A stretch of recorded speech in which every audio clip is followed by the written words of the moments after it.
చరిత్రలోనే అతిపెద్ద దొంగతనం ఏంటో తెలుసా? ఇంతకీ ఆ దొంగతనం ఎప్పుడు ఎక్కడ జరిగిందో తెలుసా? ఒకటి కాదు, రెండు కాదు, అక్షరాల $30 మిలియన్ చోరీకి గురయ్యాయి. అంటే మన కరెన్సీలో 250 కోట్ల రూపాయలకు పైగే. మార్చి 31 ఈస్టర్ పండుగ రోజు జరిగిన ఈ దొంగతనాన్ని మరుసటి రోజున పోలీసులు గుర్తించారు. నగదు నిల్వలు ఉంచిన కేంద్రం నుంచి దోపిడీ జరిగినట్లు అమెరికాలో లాస్ ఏంజల్స్లో పోలీస్ డిపార్ట్మెంట్ FIB అధికారులు వెల్లడించారు.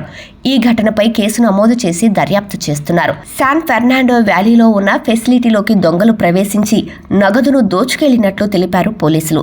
నిజానికి ఆ ప్రాంతంలో వ్యాపారులకు సంబంధించిన నగదు అంత భద్రంగా ఉంచుతారని, ఈ విషయం కొందరికి మాత్రమే తెలుసునన్నారు.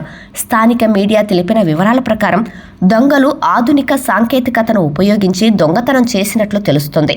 పైకప్పు తొలగించి లోపలికి చేరుకోవడంతో అలారం మోగలేదని పోలీస్ ఉన్నతాధికారులు పేర్కొన్నారు.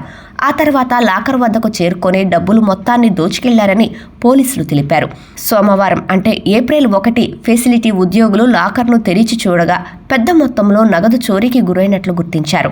అయితే నగదు చోరీకి గురైందని చెప్పేందుకు ఖచ్చితమైన ఆధారాలు లేవని, అది తెలిసిన వారే చేశారా లేక నిజంగానే దొంగల పనా అన్నది దర్యాప్తులో తేలాల్సి ఉందని అధికారులు తెలిపారు.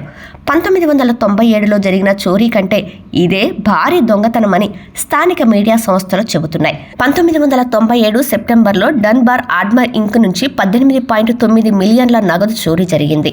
ఈ కేసులో మాజీ ఉద్యోగి సహా 6 అరెస్టు చేశారు.